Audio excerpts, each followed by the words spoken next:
ఎవరికి శిష్యుడు? యేసు ప్రభు వారికి శిష్యుడు. యేసు ప్రభు వారికి శిష్యుడిగా పెంచడానికి ఎవరు ట్రైనింగ్ ఇచ్చారు తెలుసా? వాళ్ళ నానమ్మ, చాలా తర్వాత వాళ్ళ అమ్మ, వాళ్ళ అవ్వ, వాళ్ళ అమ్మ ఏం చేస్తారో తెలుసా? శిష్యుడిగా పెంచుతున్నారు బిడ్డల్ని, నిందారహితులుగా పెంచుతారండి. ఏ తప్పైనా తిమోతి జీవితంలో మనం చూడగలమా? తిమోతి గురించి సాక్ష్యం ఏమొస్తుంది తెలుసా? శిష్యుడు, స్తోత్రం. శిష్యురాలు, స్తోత్రం. శిష్యుడు అంటే అర్థం ఏంటంటే చెప్పండి? శిష్యుడు అంటే అర్థం ఏంటి? యేసు ప్రభు కోసం చచ్చిపోయేవాడు. విశ్వాస అంటే ఎవరు? విశ్వాస అంటే ఎవరు? ప్రార్థనకు వచ్చేసి మందిలో కూర్చొని నాకు కారు కావాలి, నాకు బిల్డింగ్ కావాలి, నాకు పొలం కావాలి, ఇలా స్థలం కావాలి, ఏసయ్య ఇస్తావా శాస్తావా, ఏసయ్య ఇస్తావా శాస్తావా. అప్పుడు ఏసయ్య అంటాడు నువ్వు చావం ఫస్ట్.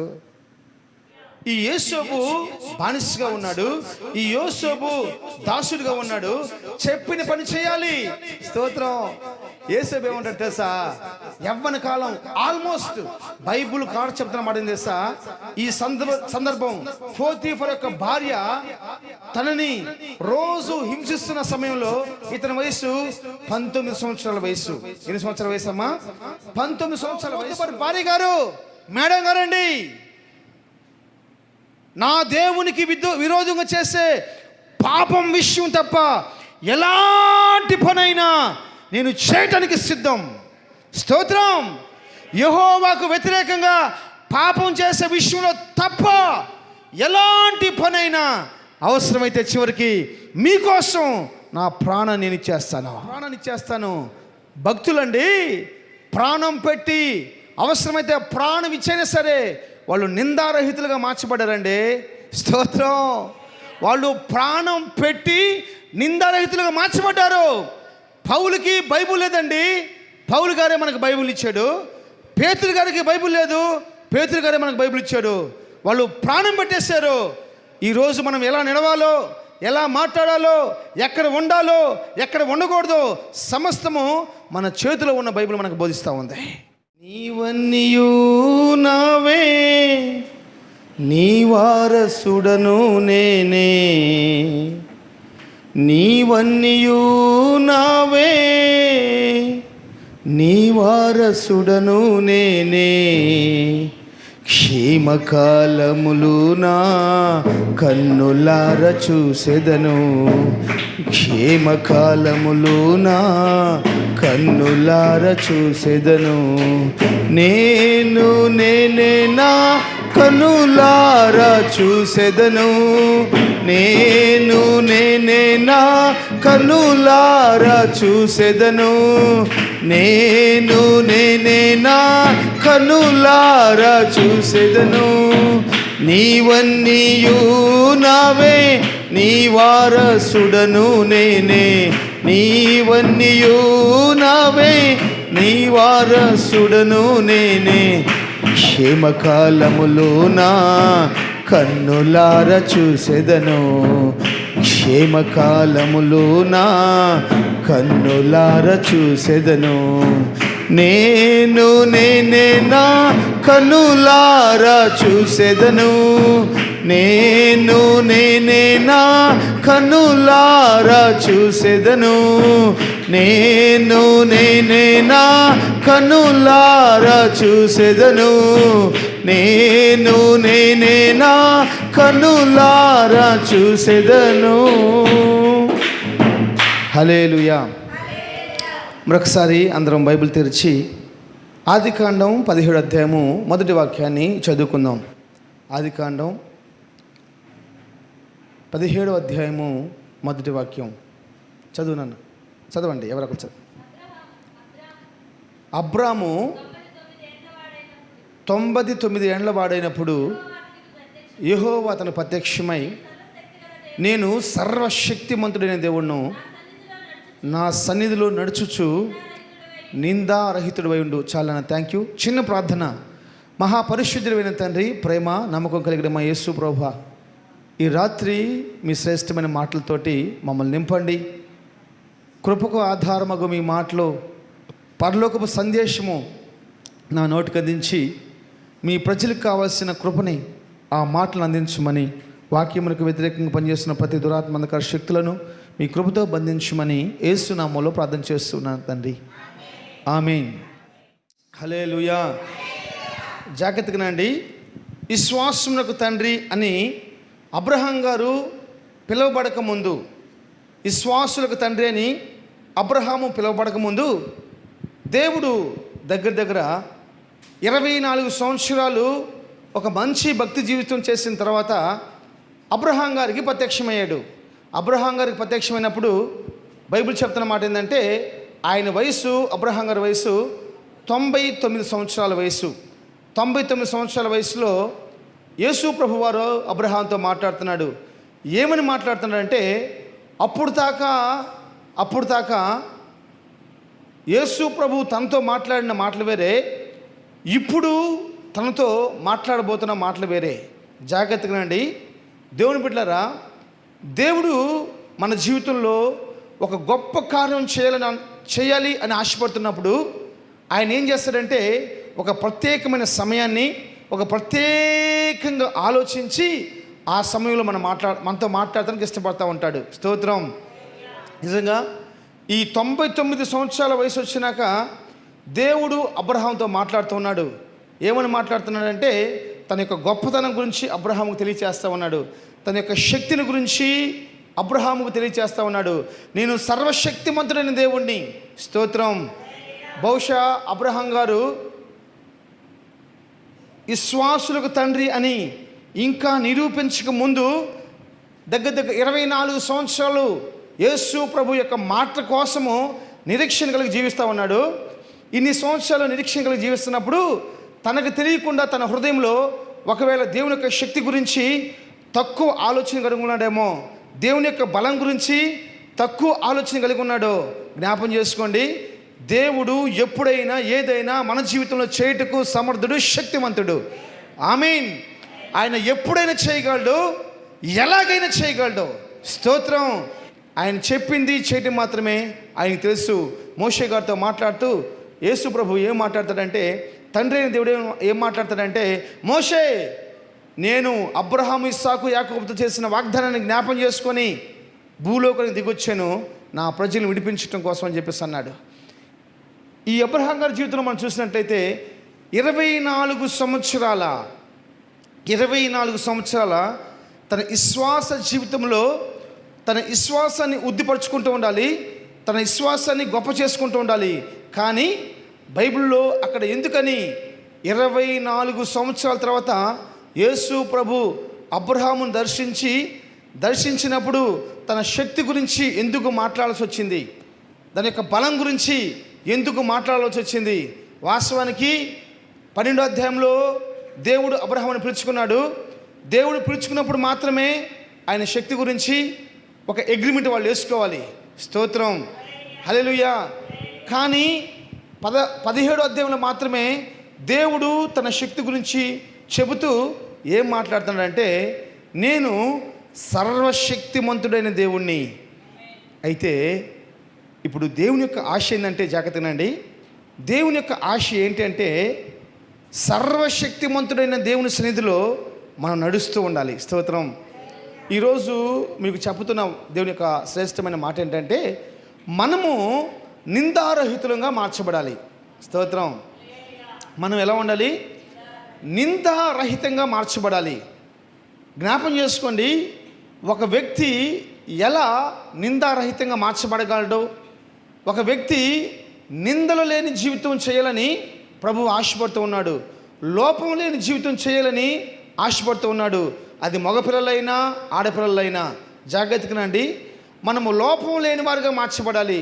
మన తల్లిదండ్రులకి మనలో ఉన్న లోపాలు కనపడవు, మన బంధువులకి మనలో ఉన్న లోపాలు కనపడవు. కానీ యేసు ప్రభువుకి ఆయన స్కాన్ చేస్తాడు. దేవుని కళ్ళు స్కాన్ చేయబడతా ఉంటాయి. ఆయన స్కాన్ చేసినప్పుడు మనలో ఎలాంటి ఒక లోపం కనపడకూడదు. స్తోత్రం. యేసు ప్రభు స్కాన్ చేసినప్పుడు ఒక వ్యక్తి జీవితంలో లోపం లేని జీవితం వారు చేయాలంటే వారు ఎలాగుండాలో తెలుసా? యేసు ప్రభు సన్నిధిలో నడుస్తూ ఉండగా వాళ్ళు నిందారహితులుగా మార్చబడతారు. ఎప్పుడైతే యేసు ప్రభు సన్నిధిని విడిచిపెడతారో అప్పుడు వాళ్ళు ఆ నిందారహితమైన జీవితాన్ని కోల్పోతూ ఉంటారు.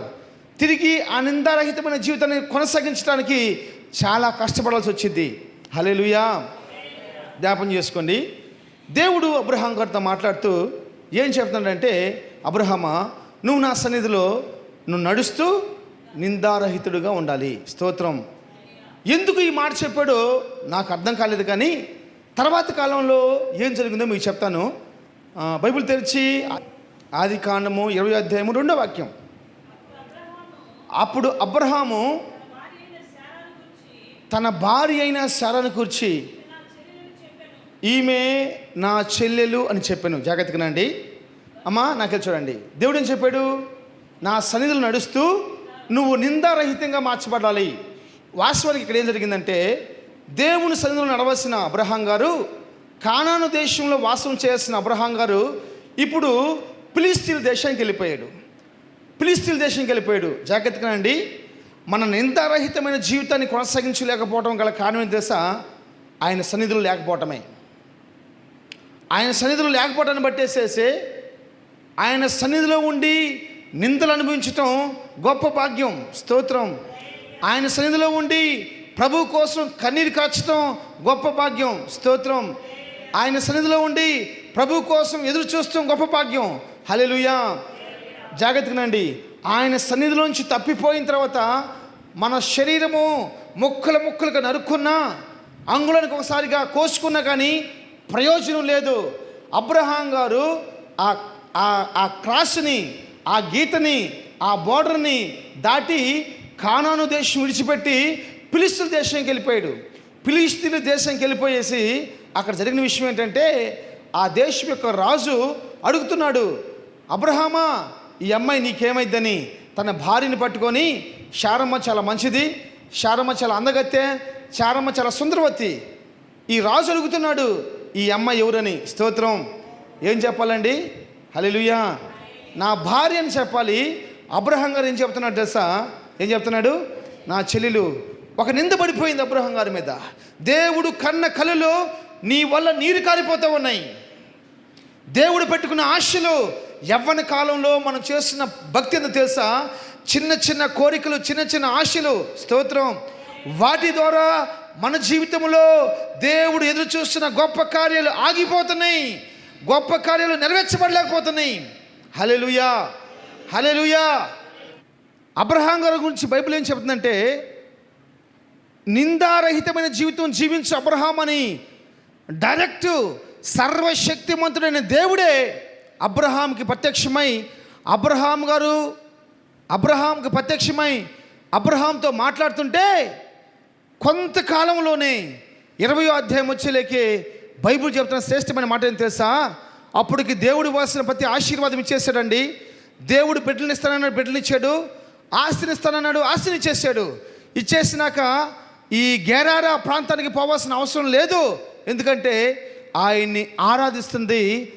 ఆయన ఆరాధిస్తుంది భూమికి ఆకాశమునకు సృష్టికర్త అయిన సర్వశక్తిమంతుడైన దేవుణ్ణి. స్తోత్రం.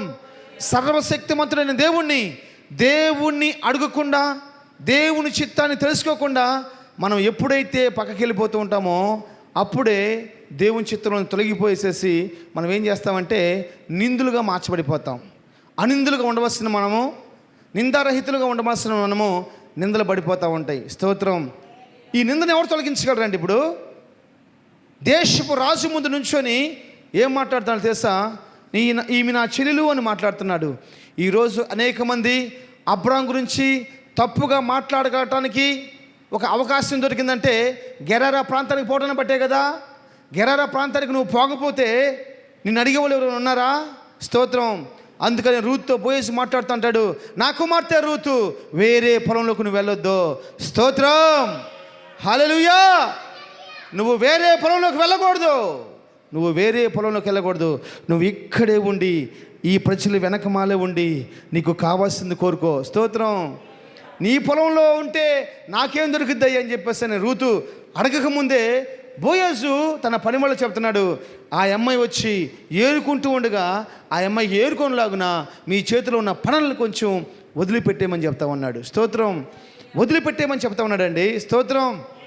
హల్లెలూయా. నేను చెప్పే మాట ఏం తెలుసా? మన జీవితాల్లో అనిందులుగా మనం మార్చబడిపోవాలి, నిందారహితులుగా మార్చబడాలి. స్తోత్రం. బైబిల్లో చాలామంది శ్రేష్ఠులు ఉన్నారండి, చాలామంది గనులు ఉన్నారు. ఇంతమంది గనులు, ఇంతమంది శ్రేష్ఠులు ఉన్నప్పటికీ కొన్ని కోట్ల మంది ప్రజలు ఈరోజు బైబిల్ చదువుకుంటున్నారు.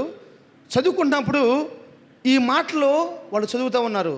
ఎందుకని పరిశుద్ధాత్మ దేవుడు ఉన్నది ఉన్నట్టుగా వాళ్ళ జీవితంలో జరిగిన గొప్ప కార్యాలు, వాళ్ళు చేసిన తప్పులు, వాళ్ళు చేసిన మెప్పులు అన్నీ ఎందుకు రాపించాడంటే నువ్వు తెలుసుకొని అలాంటి విషయాల్లో తప్పిపోకుండా ఉండటానికి. స్తోత్రం. అబ్రహాం గారికి ధర్మశాస్త్రం లేదండి, అబ్రహాం గారికి బైబిల్ లేదండి, అబ్రహాం గారికి బోధించే బోధకులు లేరు. హల్లెలూయా.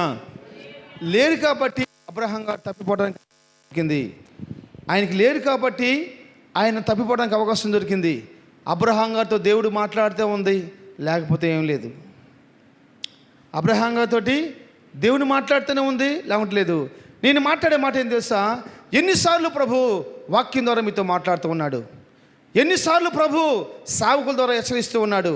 నువ్వు ప్రార్థన చేసుకునేటప్పుడు, నువ్వు బైబిల్ చదివేటప్పుడు, నువ్వు వాక్యం వినేటప్పుడు దేవుడు నీతో మాట్లాడుతుంటే ఆ మాటను మనం త్రోసివేస్తూ ఉన్నాం కదా, ఆ మాటలు మనం త్రోసివేస్తూ ఉన్నాం కదా.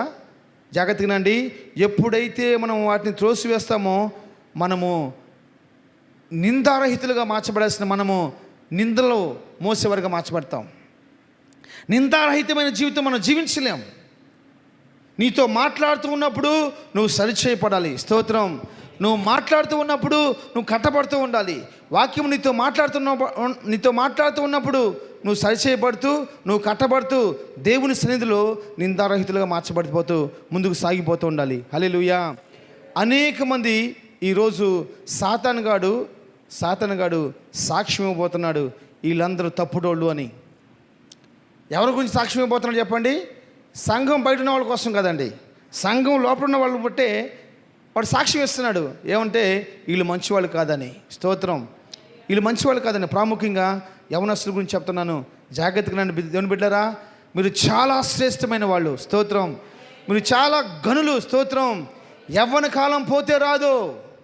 ఈ యవ్వన కాలంలో దేవుని కోసం నిలబడ్డామా, ప్రపంచానికి ప్రభు మనల్ని దీవెనకరంగా చేస్తాడు, ప్రపంచానికి మనల్ని ఆశీర్వాదకరంగా చేస్తాడు, ప్రపంచానికి ప్రభు మనల్ని చూపిస్తాడు.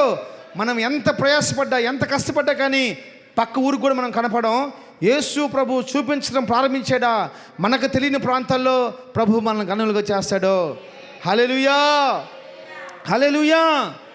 మనకు తెలియని ప్రాంతాల్లో ప్రభు మనల్ని గనులుగా మార్చేస్తాడు. మనం అనిందులుగా మార్చబడిపోవాలి. స్తోత్రం. యేసోబు గారి జీవితంలో కూడా మనం చూసుకుంటే యేసోబు ఎంత పరిశుద్ధంగా జీవించాడండి. ఎక్కడ జీవించాడు, ఎలాంటి పరిస్థితిలో జీవించాడు తెలుసా? తప్పు చేయటానికి, పాపం చేయటానికి తన చుట్టూ కంచె వలె కప్పుకొని ఉంది. స్తోత్రం. పాపం చుట్టూ పంచుకొని ఉంది పాపం. స్తోత్రం. ప్రతిరోజు పోతీఫరు భార్య, యవనస్తులారా, పోతీఫరు భార్య యేసోబును చూసి పాపానికి రేపుతూ ఉంది. స్తోత్రం. హల్లెలూయా. పాపానికి రేపుతూ ఉంది. స్తోత్రం. ఈ రోజుల్లో నేను ఒక ఒక ఒక ఒక మాట నేను విన్నాను ఫోన్లో. ఏం మాట అంటే 17 సంవత్సరాల వయసు నుంచి 50 సంవత్సరాల వయసు వరకు అనేక మంది అక్రమ సంబంధాలు పెట్టుకుంటున్నారంట. 17 సంవత్సరాల వయసు నుంచి 50 సంవత్సరాల వయసు వరకు అనేక మంది అక్రమ సంబంధాలు కొనసాగిస్తూ ఉన్నారంట. 17 సంవత్సరములు అంటే యవ్వన కాలం ప్రారంభించబడుతుంది. అంటే యవ్వన కాలంలో నిందలు మోసే జీవితం నువ్వు చేస్తే 50 సంవత్సరం నీకు వచ్చినా కానీ మన జీవితంలో పాపమే పరిపాలన చేస్తూ ఉంటుంది. ఈ 17 సంవత్సరాల కాలంలో పరిశుద్ధంగా జీవిస్తూ, అనిందులుగా మార్చబడుతూ, నిందారహితులుగా ఉంటూ దేవుని సన్నిధిలో మనం నడుచుకున్నామా, బైబిల్ చెబుతున్న మాట ఏం తెలుసా? మనము ఘనులము. స్తోత్రం. మనము జీవము కలిగిన దేవుని యొక్క సేవకులము, సేవకురాలము. హల్లెలూయా. హల్లెలూయా. యేసోబు ఐగుప్తు దేశంలో బానిసగా ఉండి, బానిస అంటే ఏది చేయమంటే అది చేయాలి. బానిస అంటే ఏందమ్మా? ఏది చేయమంటే చేయాలి. ఇది నేను చేయను అంటానికి అధికారం లేదు. ఇది నేను చేయను అంటానికి అధికారం లేదు. అతను ఏదైనా చేయాలి, ఏదైనా చేయాలి. వాస్తవానికి ఏం చేయాలమ్మా? ఏదైనా చేయాలి. నేను అడిగే మాట ఏంటంటే, ఎన్ని రోజులు చేయాలి? ఈ బానిస ఏం చేయాలమ్మా? ఏదైనా చేయాలి. ఎన్ని రోజులు చేయాలి? సచ్చిందాకా చేయాలి. సచ్చిందాకా చేయాలి. అందుకే అపోస్తలుడైన పౌలు మాట్లాడుతూ రోమన్ పత్రికలో రాస్తాడు, చదవద్దు. మీరు పాపానికి బానిసలు, మీరు పాపానికి దాసులు. స్తోత్రం. మిమ్మల్ని విడిపించగలిగిన శక్తిమంతుడు ఎవరు లేరు భూ ప్రపంచంలో. ఎవరన్నా ఉన్నారంటే నజరేయుడైన యేసుక్రీస్తు ప్రభు మాత్రమే ఆ పాపం యొక్క బానిసత్వం నుంచి, ఆ పాపం యొక్క దాస్యకం నుంచి విడిపించగలడని మాట్లాడతాడు. స్తోత్రం. ఈ యోసేపు బానిసగా ఉన్నాడు, ఈ యోసేపు దాసుడిగా ఉన్నాడు. చెప్పిన పని చేయాలి. స్తోత్రం. యోసేపు ఏమంటాడు తెలుసా? యవ్వన కాలం ఆల్మోస్ట్ బైబుల్ కాడ చెప్తున్న మాట ఏం తెలుసా?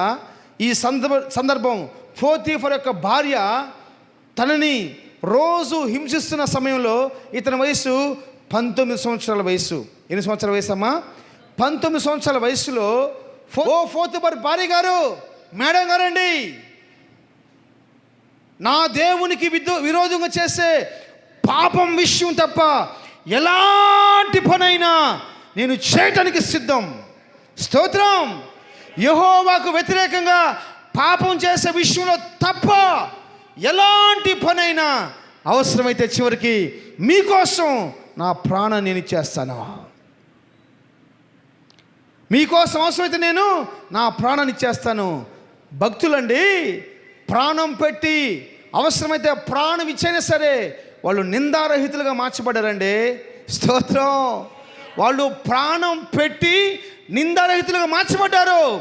పౌలుకి బైబుల్ లేదండి, పౌలు గారే మనకు బైబుల్ ఇచ్చాడు. పేతురు గారికి బైబుల్ లేదు, పేతురు గారే మనకు బైబుల్ ఇచ్చాడు. వాళ్ళు ప్రాణం పెట్టేశారు. ఈరోజు మనం ఎలా నడవాలో, ఎలా మాట్లాడాలో, ఎక్కడ ఉండాలో, ఎక్కడ ఉండకూడదో సమస్తము మన చేతిలో ఉన్న బైబిల్ మనకు బోధిస్తూ ఉంది. స్తోత్రం. సమస్తము మన చేతిలో ఉన్న బైబిల్ మనకు బోధిస్తూ ఉంది. సమస్తము ఎంత దుఃఖం వస్తుందో భక్తుల జీవితం మనం ధ్యానం చేస్తూ ఉన్నప్పుడు, ఎంత కన్నీరు. స్తోత్రం. అందుకనే సాతానుగాడు మనల్ని ఏం చేస్తాడంటే బైబిల్ చదవకుండా చేస్తాడు. సాతానుగాడు మనల్ని ఏం చేస్తాడంటే ప్రార్థన చేసుకోకుండా చేస్తాడు. సాతానుగాడు ఏం చేస్తాడంటే దేవుని మందిరంలో కూర్చోకుండా చేస్తూ ఉంటాడు. బైబిల్ ఏం చెప్తుంది? నా సన్నిధిలో ఉంటేనే నువ్వు నిందారహితుడిగా మార్చబడతావో. నీకు బయట ఎవరు చెప్తారండి? దేవుని సన్నిధిలో నువ్వు లేనప్పుడు నువ్వు ఎలా నడవాలో, ఏమి తినాలో, ఏమి తినకూడదో, ఎప్పుడు తినాలో, ఎప్పుడు తినకూడదో రోడ్ల మీద తిరుగుతున్నప్పుడు ఎవరు నీకు బోధిస్తారు? దేవుని సన్నిధిలో ఉంటే దేవుని సేవకులు, నీకు ఆత్మాభిషేకంతో పొందుకున్న సేవకులు, తీర్మానం కలిగిన సేవకులు, ప్రతిష్ట కలిగిన సేవకులు నీకు ఉపదేశం చేస్తారు. ఏమని తెలుసా? నువ్వు నిందారహితుడిగా మార్చబడిపోవాలి. స్తోత్రం. ఆనిందులమై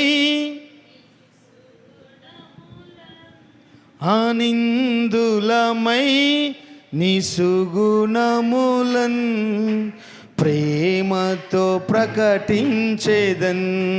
నా యేసయ్యా ప్రేమతో ప్రకటించేదన్.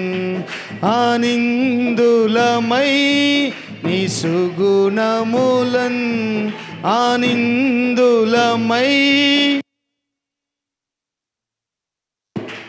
ప్రేమతో ప్రకటించేదన్. నా యేసయ్యా ప్రేమతో ప్రకటించును. నా ప్రాణదుర్గమా యేసయ్యా,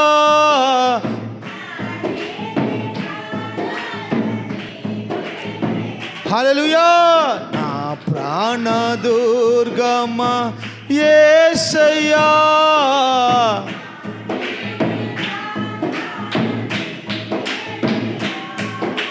కలవరపడని విశ్వాసము నీయుము. స్తోత్రం. కలవరపడని విశ్వాసము మూలను ప్రచురించుటకు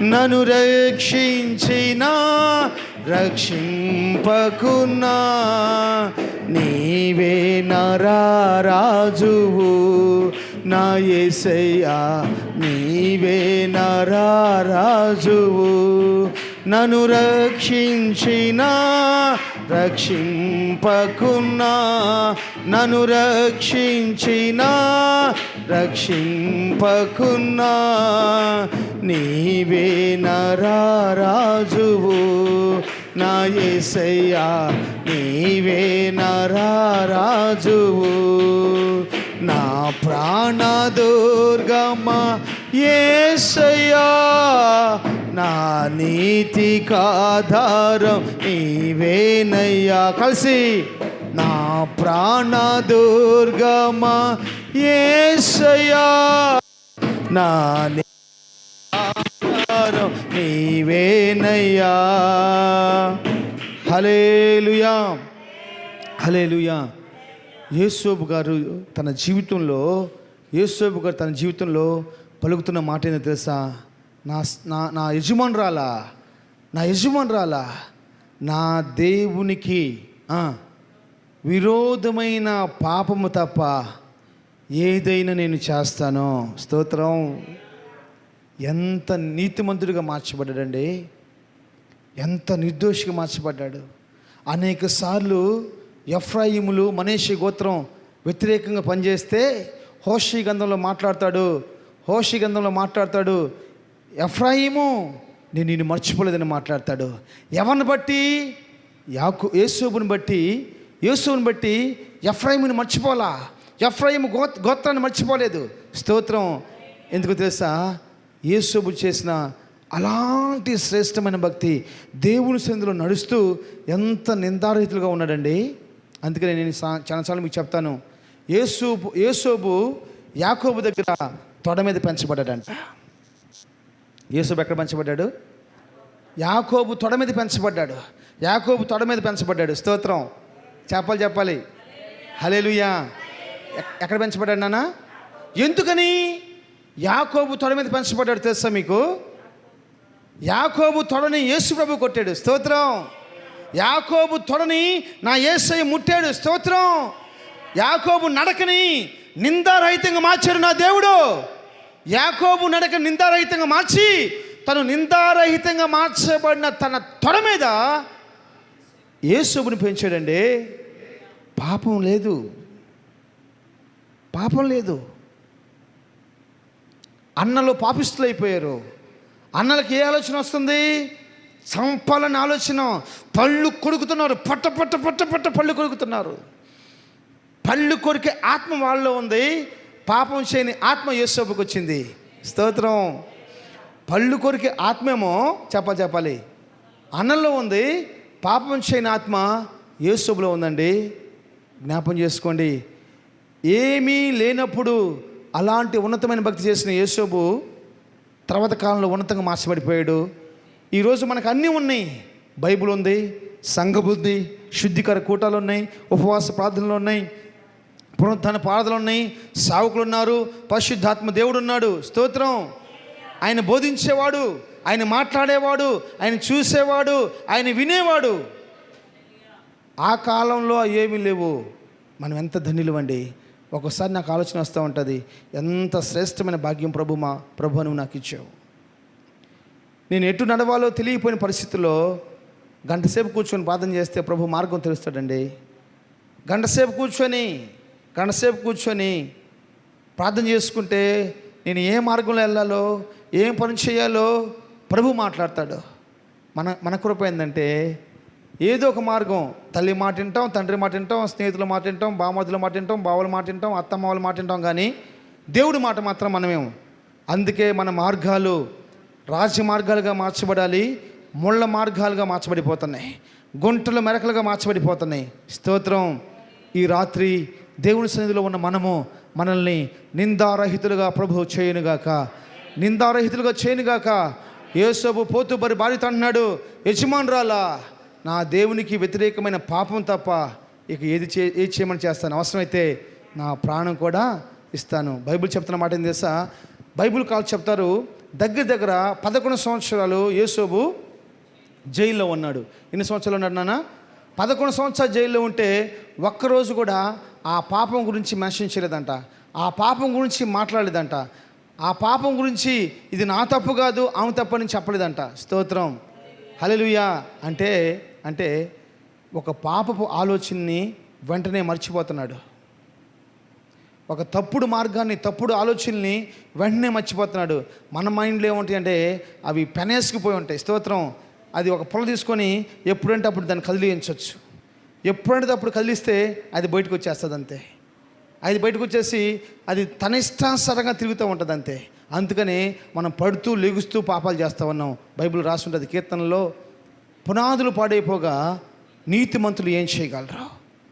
పునాదులు పాడైపోగా నీతిమంతులు ఏం చేస్తారండి? పునాదులే పాడైపోయినాయి. చిన్న వయసులోనే ఆలోచనలు చెడిపోయినాయి, తలంపులు చెడిపోయినాయి, వాటిది మొత్తం స్వభావం మొత్తం చెడిపోయింది. ఇప్పుడు దేవుని సన్నిధిలో కూర్చొని నిందారహితుడిగా నడమంటే ఏం నడుస్తాడు? స్తోత్రం. యేసు నామములో ఒక్కడు నిందారహితుడిగా నడిస్తే ప్రపంచానికి ఆహారం పెట్టేవాడిగా మార్చబడిపోయాడు. ప్రపంచానికి ఆహారం పెట్టేవాడిగా మార్చబడిపోయాడు. బైబిల్ చెప్తుంది అబ్రహాం గారు ఆ ఒక్క విషయంలో చేసిన తప్ప ఇంకా ఏ రోజు కూడా ఎలాంటి తప్పు చేయలేదు. దేవునికి స్తోత్రం. తర్వాత కాలంలో ఏ తప్పు కూడా అబ్రహాం గారు చేయలేదు. నేను ముగించబోతున్నాను. 16వ అధ్యాయం అపోస్తలుల కార్యం 16వ అధ్యాయము మొదటి వాక్యం చదువుకుందాం. పౌలు దెర్బేలో ఉన్న లుస్త్రాకు వచ్చెను. అక్కడ తిమోతి అను ఒక శిష్యుడు ఉండేది. చాలు, జాగ్రత్తగానండి, నేను ముగించేస్తాను. ఒక మాట చెప్పి ముగిస్తాను. పౌలు ఎక్కడికి వచ్చాడంటమ్మా? నాకు చూడండి అందరూ. పౌలు ఎక్కడికి వచ్చాడు? లుస్త్రాకు వచ్చేసాడు. ఈ లుస్త్రాకులోకి రాగానే ఆ లుస్త్రాలో ఒక యవ్వన బిడ్డ కనబడుతున్నాడు. ఆ బిడ్డ పేరు ఏం పడి చెప్పండి? ఆ లుస్త్రాలో తిమోతి తప్ప ఇంకెవరు లేరండి. ఆ లుస్త్రాలో అనేక మంది బిడ్డలు ఉండొచ్చు, కానీ అనేక మంది యవన బిడ్డలు ఉండొచ్చు, కానీ యవన స్త్రీలు ఉండొచ్చు, కానీ సేవకులు కనబడుతున్న ఒకే ఒక బిడ్డ తిమోతి. స్తోత్రం. అతని గురించి ఏమని రాయబడింది? చెప్పాలి. ఎవరు చెప్పాలి? మధ్యాహ్నం ఈ మాట చదవగానే నా కళ్ళ నీళ్ళు వచ్చేసి ఏడుస్తూ ప్రార్థన చేశాను. నేను మధ్యాహ్నం ఈ మాట చదవగానే ఏడుస్తూ నేను ప్రార్థన చేశానండి. బాల్యములు యవనస్తుడండి. ఈ యవనస్తుడు పౌలు గారి కళకళకపోతే తెలుసా? శిష్యుడిగా కనపడుతున్నాడు. ఎవరికి శిష్యుడు? యేసు ప్రభు వారికి శిష్యుడు.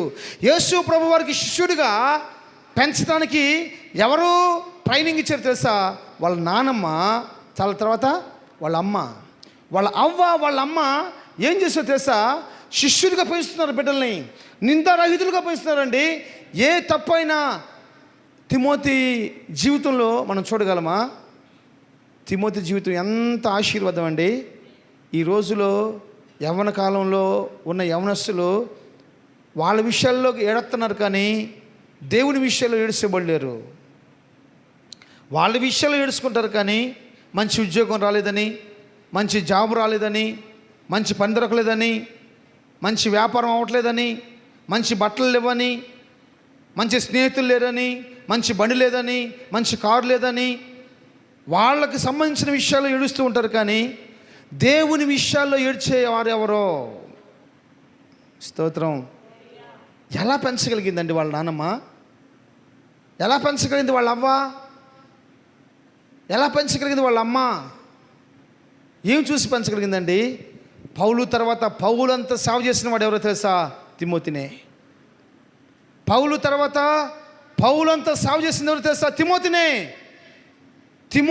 పౌలు గారి సేవలో గొప్ప వ్యక్తిగా ఉన్న వాళ్ళు ఎవరైనా ఉన్నారు?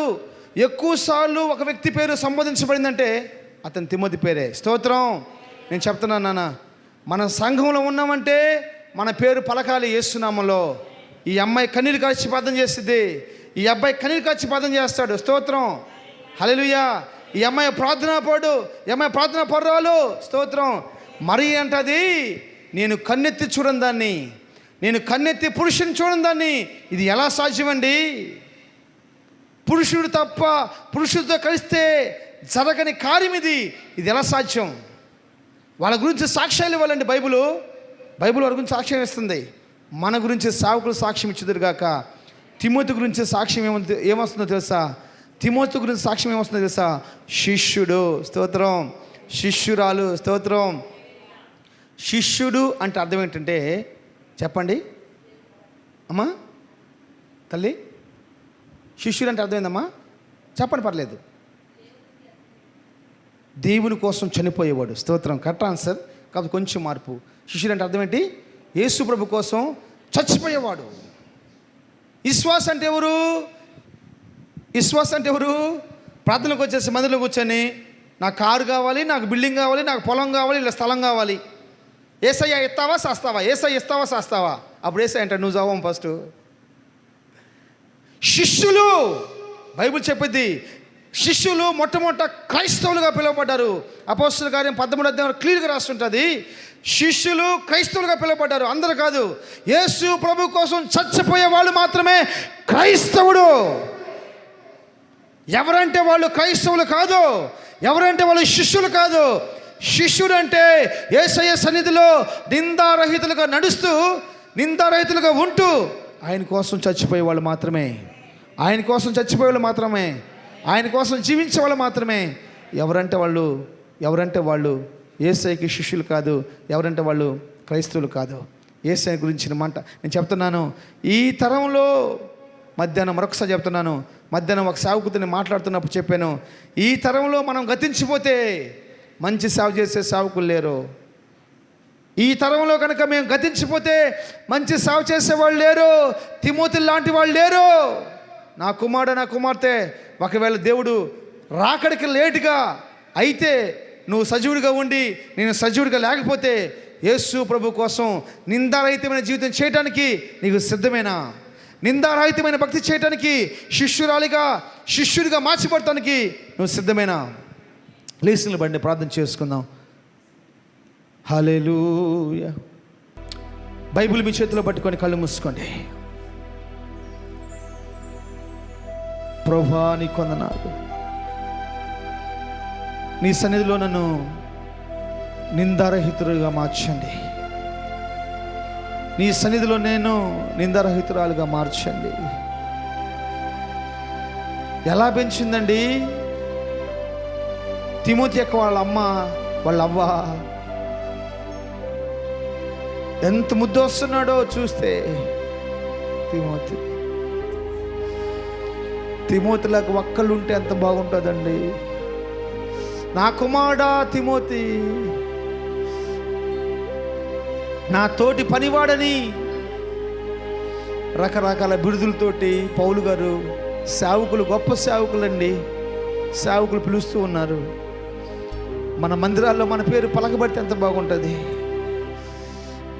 ఎవరైతే నిందారహితమైన జీవితం చేస్తారో వాళ్ళ పేరు మాత్రమే మందిరంలో పలక పలికిద్ది. వాళ్ళ పేరు మాత్రమే నిందారహితమైన జీవితము, లోపం లేని జీవితము. నీ పైన ఏ నింద పడకూడదు, ఆయన నామంలో ఏ నింద పడకూడదు. సాతానుగాడు యోబు గారిని చూసినప్పుడు ఏదన్నా నింద ఒకటి వేద్దామంటే వాడికి ఏం కనపడలా, అందుకని శరీరం మీద దాడి చేసింది. ప్రభువా ప్రాణం ఇవ్వడానికి ఇష్టపడ్డాడు కానీ నిందలు వేపుసుకోవడానికి ఇష్టపడలే యోబు గారు. అందుకనే ప్రపంచానికి దీవెనకరంగా మార్చబడ్డాడండి. నా కుమారుడు, నా కుమార్తె, నీ జీవితంలో కూడా గొప్ప అవకాశాన్ని ప్రభు ఇచ్చాడు. కళ్ళు మూసుకుని చెప్పు, యేసయ్యా నా జీవితాన్ని నిందారహితమైన జీవితంగా మార్చండి, నా జీవితాన్ని లోపం లేని జీవితంగా మార్చండి ప్రభువా. నా జీవితాన్ని, నా దేశానికి, నా జీవితాన్ని, నా రాష్ట్రానికి, నా జీవితాన్ని, నా ప్రాంతానికి, నా జీవితాన్ని, నా కుటుంబానికి, నా జీవితాన్ని, నా సంఘానికి ఒక మాదిరికరంగా ఉంచండి.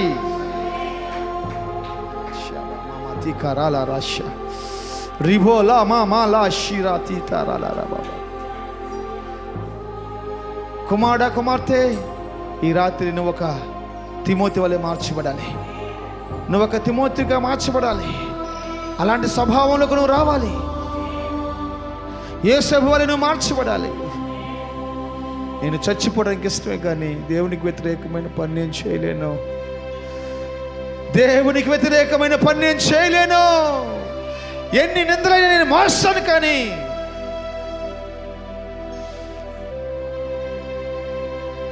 పదకొండు సంవత్సరాలు, ఆల్మోస్ట్ 11 సంవత్సరాలు శ్రమ అనుభవించడానికి ఇష్టపడ్డాడు. కానీ ఎంత తీర్మానం నాయన. ఈ తరంలో అలాంటి కుమారులను లేవనెత్తండి బాబు. ప్రభువా, ఈ తరంలో అలాంటి వాళ్ళు మాకు అప్పగించండి అయ్యా. అలాంటి వారిని లేవనెత్తండి.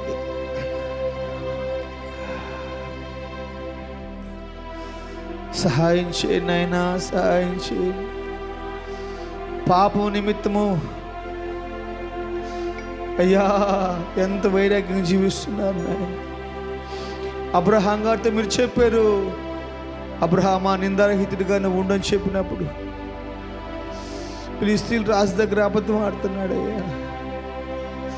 అది నిజమైందో అబద్ధమైందో పక్కన పెడితే తన మీద ఒక నింద పడిపోయింది బాబు. విశ్వాసులకు తండ్రి అని పేరు. ఎంత వాక్యం వింటున్నా పశ్చాత్తాపం మా హృదయాలు కలవట్లేదు అయ్యా. మేము నిందలు మోసేవారికే ఉన్నాం, కానీ నిందారహితులుగా మార్చిపట్టలేదు ప్రభువా. సహాయం చేయండి నాయనా, సహాయం చేయండి. మహాపరిశుద్ధమైన తండ్రి, ప్రేమ నమ్మకం కలిగిన మా యేసు ప్రభువా, భూమికి ఆకాశమునకు సృష్టికర్తమైన దేవా, ఈ రాత్రి మరొకసారి మీ సన్నిధిలోకి వస్తున్నాం. మమ్మల్ని మీ సన్నిధిలో సజీవులుగా ఉంచుకున్నారు. నిందారహితులుగా మార్చిబట్టుకు సహాయం చేయండి. లోపం లేని వారిగా మార్చిబట్టుకు సహాయం. ఎలాంటి గనులైనా, ఎలాంటి గొప్పవారైనా, ఎలాంటి ధనవంతులైనా, ఎలాంటి భేదవాళ్ళైనా నిందారహితులుగా మార్చిబడతామే బైబిల్ కావాల్సింది, పరలోక రాజ్యం కావాల్సింది అయ్యా. అలాంటి కృపతో నింపమని ప్రార్థన చేస్తున్నాను తండ్రి. మేము చెప్పుకోవటం కోసం కాదు నాయన, చేయటానికి కృప చూపించు. ఈ రాత్రి మా అందరి జీవితంలో మీ గొప్ప కార్యాలు జరిగించు. మీ రూపం మాలో ఏర్పరచబట్టుకు సహాయం చేయండి. మహిమ గంత కీర్తి ప్రభువులు మీరే పొందమని యేసు నామములో ప్రార్థన చేస్తున్నాను తండ్రి.